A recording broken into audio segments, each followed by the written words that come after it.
enwere ọkara akwụ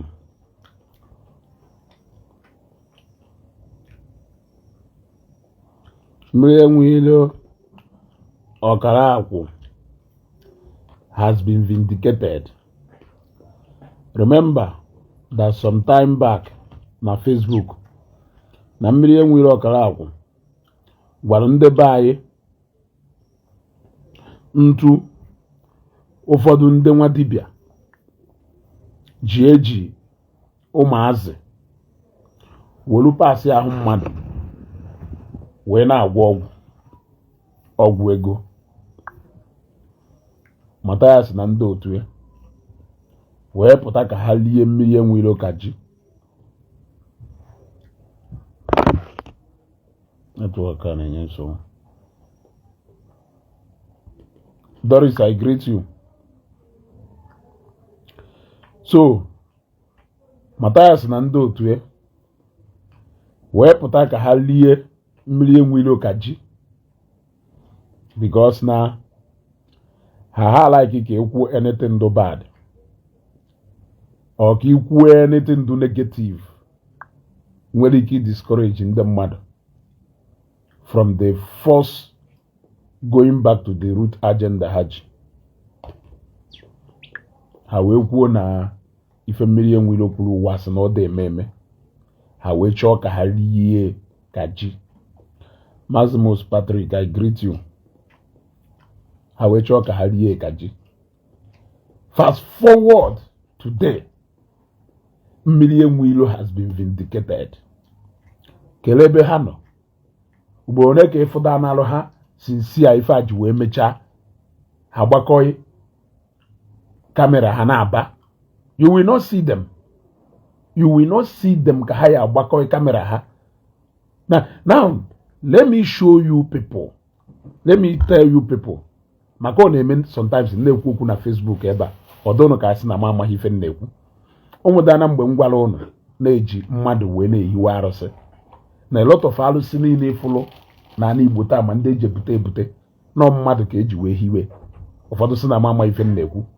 Oge emelu that guy ejidelu nya na this man ndị aje nke sịrị na ọnya je kpọta nwata nwaanyị nke ahụ edewe nwụrụ anwụrụ. Ifere interview emerie enụrụ ife okwuru ugwu na-alụsị ka ha ji ndị niile ahụ ha na-edebe na anwụ na ndụ were ehiwe na-alụsị ka eji ha wee na-ehiwe.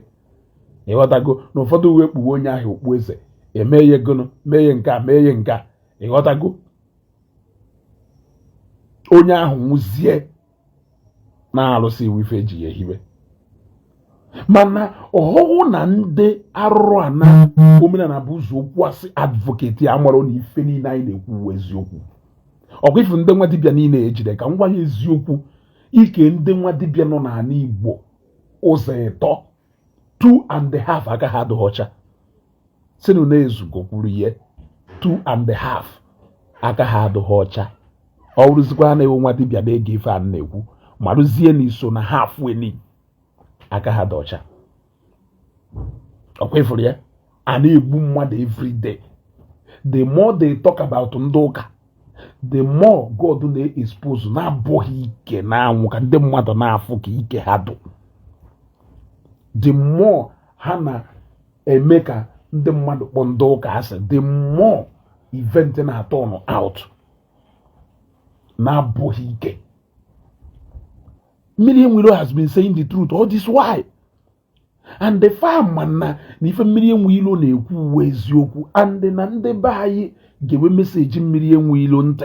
Ị mara na n'ọya ewolu ntu dupuo balloon bụ going back to the root agenda fa.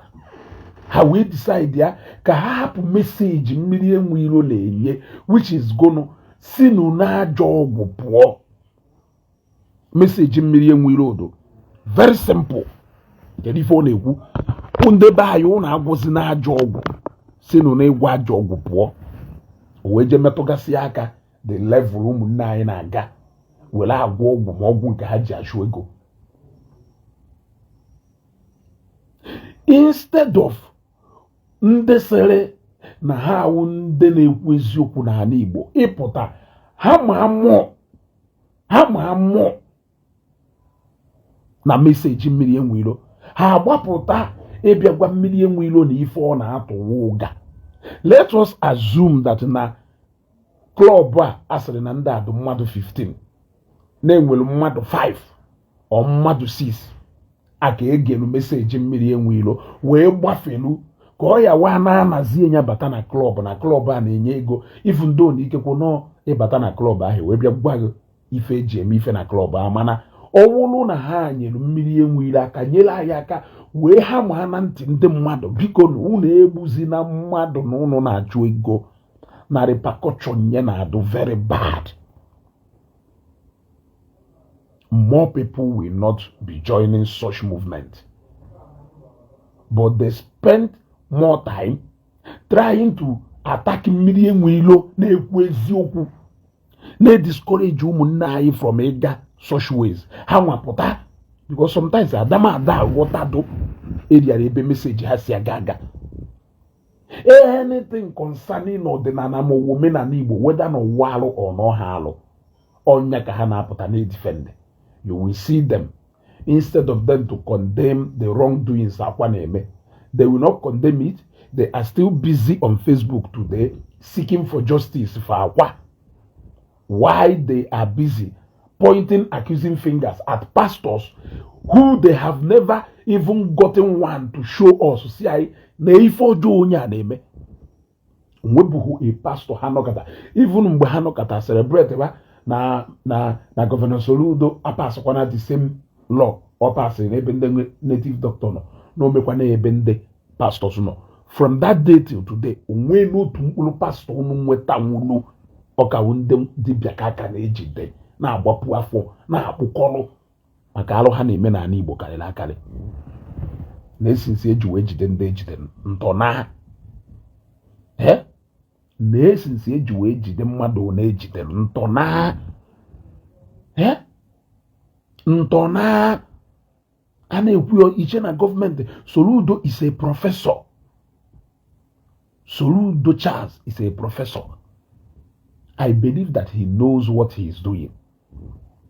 If there is no skeleton in their cupboard, Soludo will still not hold them till today.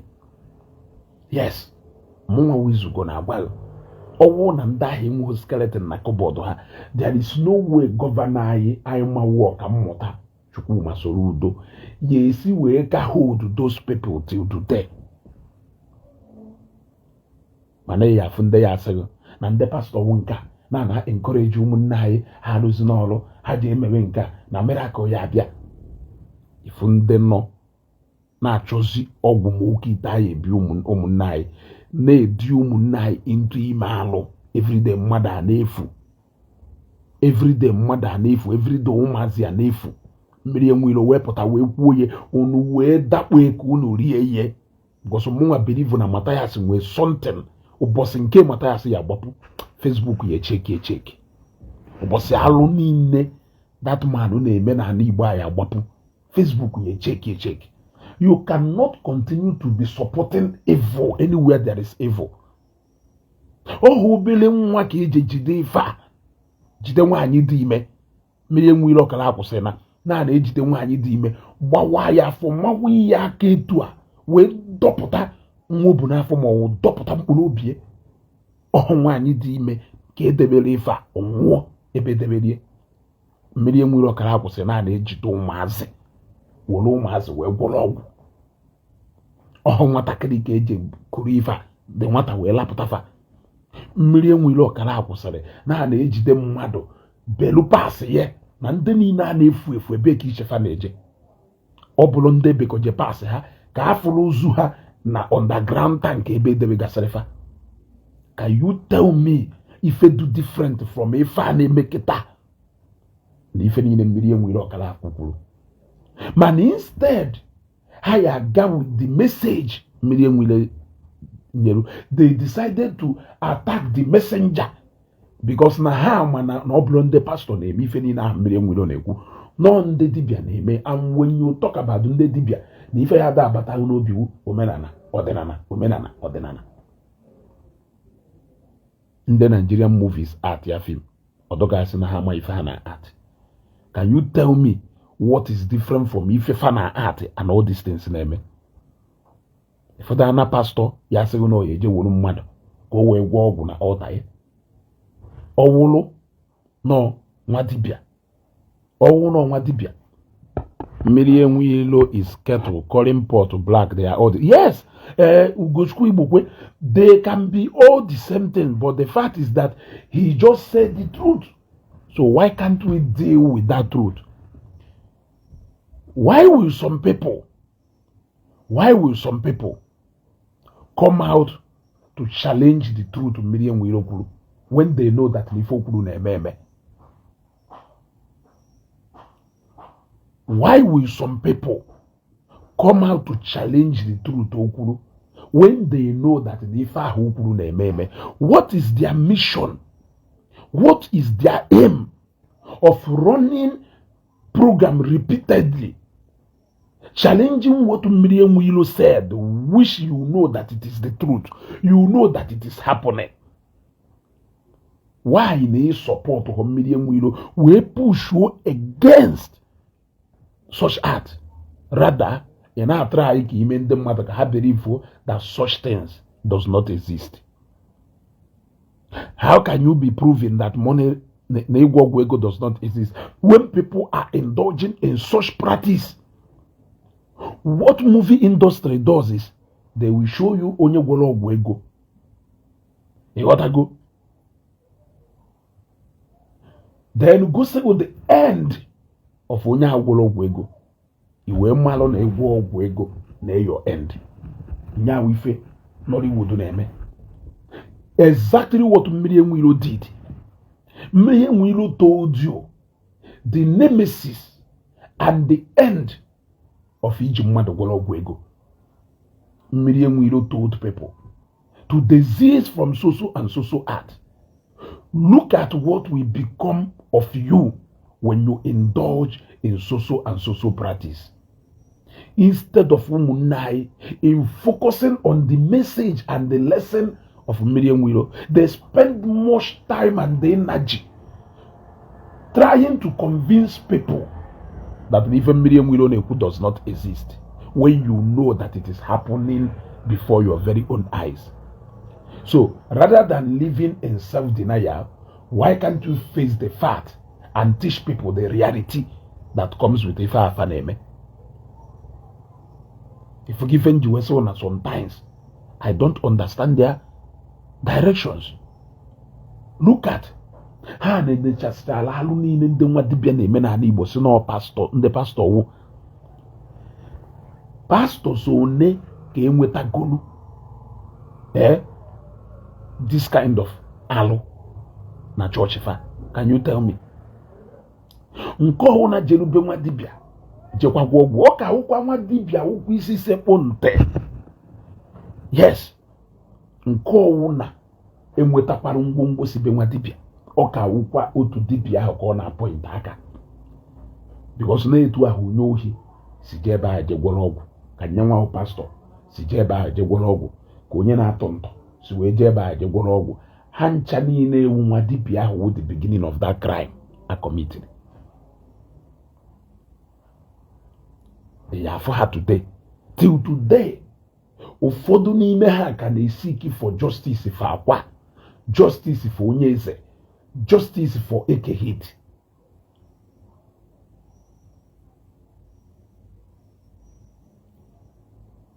Osiki ike na-efu nwa dibịa nọ n'ala Igbo ebu ha aka ọbala ike ha ụzọ ịtọ, ofu ụzọ na ọkala bụ aka ọbala.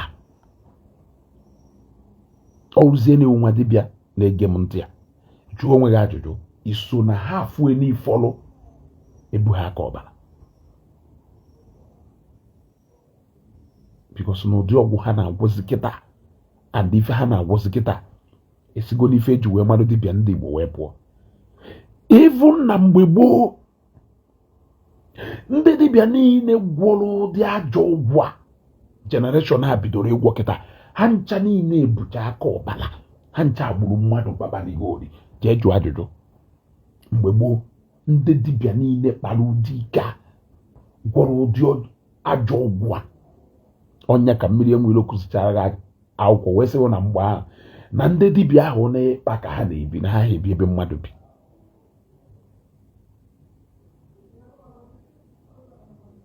All you could do wee pụta attack ya a sensible message. Kelee ebe unu niile nọ since eji wee expose nwa dibịa.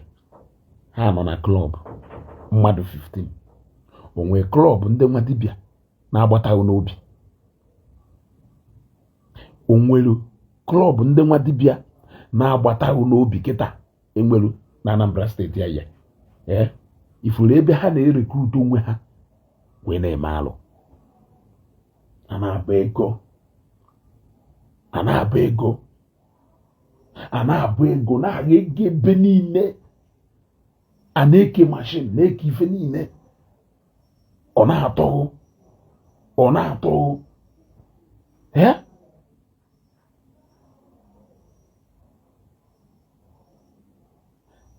Nelson Duru anaghị atụghụ n'anụ Igbo a ya atụchasịcha ahụ n'anụ Igbo ese na-eme ọ na-etu aka ọdụ. Ọkwa irresponsible men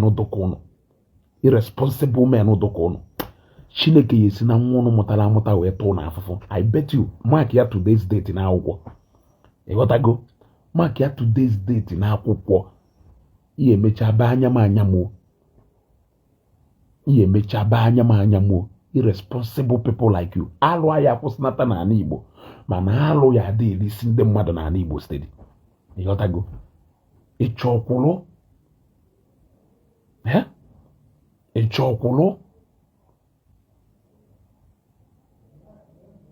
a na-ekwu okwu cannibals in human form dụkago ndị na-eji ahụ mmadụ agwọ ọgwụ na-asị I don't even know how people listen to you. Nkụ ka ha ya ege ntị nọ. Nkụ ka ha ya ege ntị. That is why nji wee sị na ọ bụrụ na gọọmenti be anyị na-adụ proactive na Facebook ka ha ya ekwu ọnya jide ndị niile na-akpa alụ be anyị. Ị na-ekwu okwu ndị ntọ. Onye ọnwụ na kọmentrị da against okwu ahụ ị na-ekwu onye ntọ ka ọnwụ. Ị na-ekwu okwu ndị na-egbu mmadụ. Onye ọnwụ na fight against that message wuo ogbu mmadụ ka ọnwụ. Ị na-ekwu okwu ndị na-eji mmadụ agwụrụ ọgwụ ego. Onye ọnwụ na react against that message na-eme ife ahụ. People react against when you talk about what they do. Ọdọka na-agwa ha direct. So they tend to react. It is psychology. Onye na-edina nwunye mmadụ ikwuteghi okwu idina nwunye mmadụ osi etu agba eke ngangam na ntị obido attack via message ahụ na-ekwu showa defensive nonsense o yeji wee defend ndị na-eme ife ahụ ị na-ekwu. If not, how can a sensible man kpọrọ onwe ya onye Igbo onye firu n'ọmụ ife na ọṅụrụ mmiri ala nne ya ọfụma nụrụ ebe a na-ekwu maka ndị ji all in the name of na-eme omenala wee na-egbusisi ụmụazị be anyị. I say, I wonder how people sit and listen to you. Ifuria?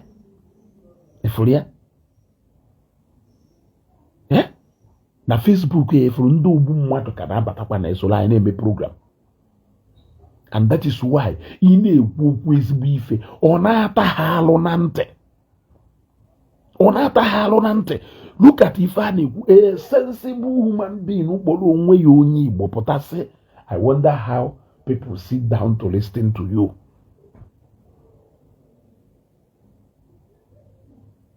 He said no na gọọmenti nwere spies na Facebook. No na ha nwere intelligence na Facebook etu ndị Zambia si wee nwee steady ka ha na-esi through Facebook interactions and ife na Facebook wee na-arrest mmadụ gwogwo na Zambia. Because onye ahụ onye ohi enweghị ike ịpụta na Facebook na-edefend onye ohi. Onye ahụ egbu mmadụ enweghị ike ịpụta na Facebook na-edefend ndị na-egbu mmadụ. Onye ahụ atọ mmadụ enweghị ike ịpụta na Facebook na-edefend ndị na-atọ mmadụ. Ọ dịrọ possible.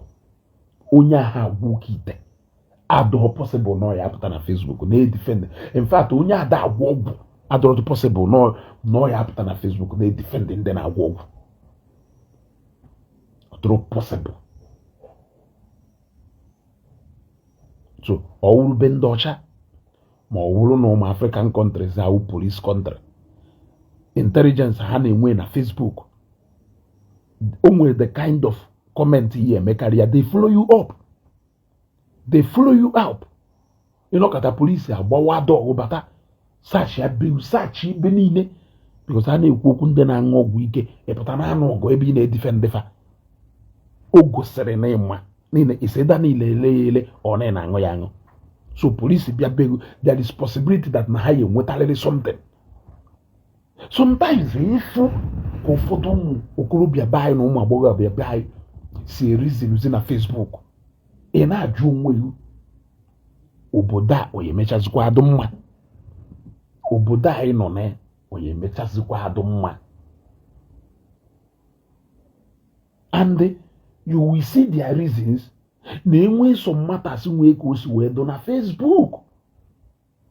Kelee ebe ndị let's go back to our root do kpụsịwa na ụmụazị be anyị na ije agwọ oke ọgwụ ije egbu mmadụ were agwọ ọgwụ anya mụ na unu ya emecha ha ofu. Kelee ebe unu nọ unu agha apụtazi unu na-eche ka ọ wụrụ pastọ, unu na-eche ụbọchị anyị enweta pastọ, a na-enweta bụọ pastọ, a na-enweta ndị dibịa mbịaka ejidekwa ndị ohi ha ekekọsịrị ọgwụ n'ukwu, ejidekwa ndị ntọ ha ekekọsịrị ọgwụ n'ukwu.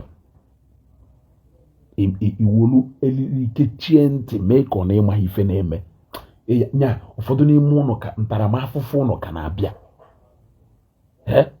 ntaramahụhụ ụnụ ka na-abịa mana ọ na-amaghọ unu che ndị ụka ka unu na ha na-anụ ana Igbo ka unu na fa na-anụ ọgụ unu ji because of nonsense message of no spirituality and no Jesus unu na-eme wee wolie wee na-emislead ọtụtụ ụmụ okorobịa be anyị na ụmụ agbọghọbịa be anyị.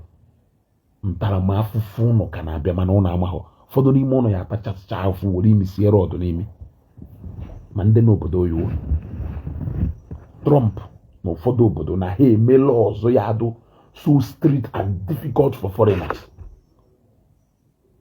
Ụfọdụ n'ime unu there will come a time you cannot help but to come back to Nigeria.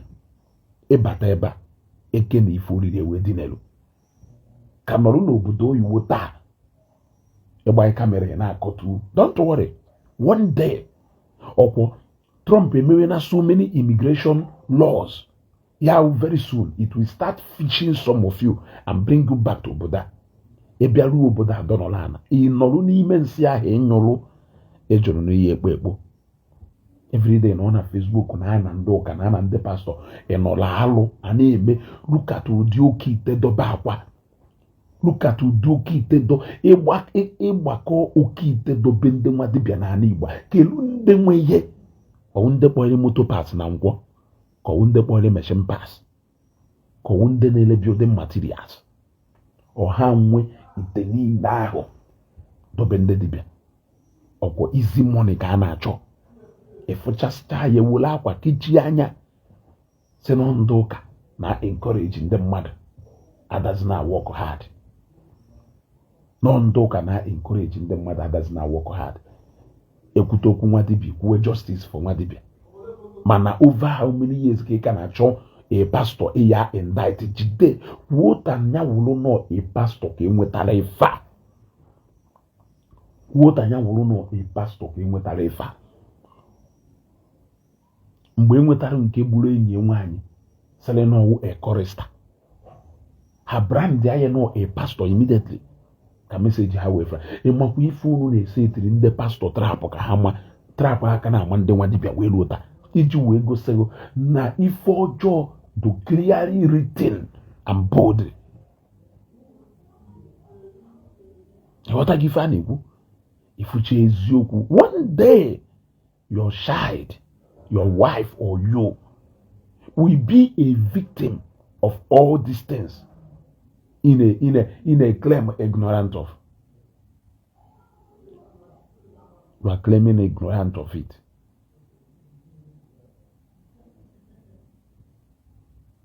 Yeah? Afro onye nke esepụtara ebe amịkpọchara ozu ndị mmadụ dewecha enukliarị na ndị n'ebe ahụ na-asụ Igbo ife pụtara okwu owu na ndị ahụ ndị Fulani. You keep on living in self-denial. You are living in self-denial. Ịnụrụ Igbo a na-asụ clearly. Nụ ka ha na-asụ Igbo na-ata pure Igbo. Ịma dialect ndị a na-asụ ife a. Epụta ebe ahụ. Isi nọ ndị Fulani. Isi nọ ndị Fulani. Sọsọ ka i wee kopụ blame ahụ n'ebe ndị Igbo nọ. Etu akwa ka isi wee fụ alụ ndị nwa dibịa na-akpa n'ala Igbo. Ha nọkọtara ịnya expensive, ha nọkọtara decide ya ka ha major up because na ha na-afụ ndị pastors ka ha na-anya exclusive cars and the traveling abroad. Ha wee decide ya na ha ya do left out. Ha wee bido mmebe ajọ ife, wee bido wee gbuo mmadụ, wee mewe all manner of evil just to meet up with the likes of Adeboye ha na ndị otu. Ọkwanya ife kpọtara ihe ebe a ha nọ today. Efu ha na-efe ego, na-efe ego, na-efe ego. Na-alụ ụlọ elu ka ya sị na gụnụ mere. Ngụnwa na ọ na-etofa. Ajụrụ m ụnụ, ọ na meseji mmiri enwe ilo adịbọ justified? The more unu na-edefend all this evil, ndị nwa dibịa unu na-akpọ n'ọha ndị na-asymbolize omenala be anyị na-eme, the more unu na-achụsisi ndị mmadụ from ịnọrị ebe awala ọjị ma ọ bụ ịnọrị ebe atụrụ nzu. Maka the moment eweghara ọjị ma ọ bụ ọkwa nzu, ọdụ onye agha ga-ejewe narị n'ọgwụ ejewe, onye ahụ apụọ. Unu nidiri iji aka unu họchaa ata from ọka. Unu nidiri iji aka unu disown ndị unu ihe disown. Unu nidiri iji aka unu clean up your house. Kee oke amara ebe ndị apụ, mara ebe ndị apụ. As long as na unu na-ekpukọrọ onye ọhụụ na debe n'ọdụ onye ọhụụ na n'ike, look at it. Mmadụ pụta ọsị gị akwa nga, akwa is a good man, akwa is akwa nga. Ọ bụrụ na akwa ahụ a good man na the level of ọrụ ọ na-alụ and into say deceive ụmụ okorobịa be anyị, kelee ọnụ inwelu iji wee castigate a pastor. Gwara onwe faith in Christ na Chineke ya enye gị ego. Ebe i believe na mmadụ ị na-alụ gị ego, prepare a pot of charm the capable of ibutere gị ego. Keluzi ife ihe eji disagree the fact that na mmadụ nwere ike itekpuru ana n'elu Chineke anọ n'eluigwe. Chineke anọ n'eluigwe enyekwa ego a. Also na chọọchị ka ụnụ na-ama that na no spirit can give you money, that you must work for you to have money. Mana ifo na ndị dibịa niile nọ n'ala Igbo ewuru n'ụmụ okorobịa anyị kee ha latalata debe. You know, you are seeing it physical. Ị ka je na-achọ nke ifu ha ebe ekwuru. Up to today, egosibugo m video ebe pastor gwarago na ijide ife a ewuruzi ọkacha ibe. Ikwebeghị egosi nya. Mana every day ka mma ada egosigo ndị pastor sịrị na-agwọ, they must pay. They must pay. Ọ bụrụgodere na-egwo they must pay. Dewe na restaurant mbata ebe ahụ, ọ bụrụ na inwe ha akpụ na-eri, erie m garị. I mean, ọ na inwe ha akpụ na-eri, erie m garị ma ha eri because I must pay. Now ngonwe believe na ebe ị nọkịta na ị nwere ike ịbata nwụ na shop ọgwụ ebe ahụ eme igoli ife ịchọrọ. Ọkwanye ahụ they must pay. Ọ na client iji ya akwụrịrị ụgwọ ifọsọkwara enya wụrụ. Ya wee kee different ọgwụ a na-agwọ agwọ wụrụ ya na-anasị ụmụazị be anyị ego. Unu mechisizi ọnụ. Anyị Igbo ebinigo n'iwe. Ote n'ụnụ kpọha ndị Igbo. Anyị Igbo ebinigo n'iwe. My happiness is that at least which day will you people make an open apology to Miriam Wilo for you people humiliating and bullying him na Facebook, including Matthias Ezobiam. And I will win the buy. Get we pursue the who turn on the who from all the evil that is going on in even the where the piano. All in the name of na wogu. All in the name of na wogu. Look at if say all na government here we say bagari ya the one the piani na erusi na etiposiana makachuku aya buto zu mmadụ agara nda na egbu mmadụ baba na igori. Ụdị desperate ndị a welachi ego ndị a na-egbu mmadụ kpata na nke ikpeazụ a maka ha dị desperate welachi ego ife na-agụzi ha to very, very, very high. I just want to say, can to pay you now. Maka esi m olu wee bịa. Onye mara asụ ya sụọ n'ala ya sụọ n'igwe mana ịma ha asụ sụọ n'ala kere ebe ha ncha niile nọ ha agbafusiana wotamanya wụrụ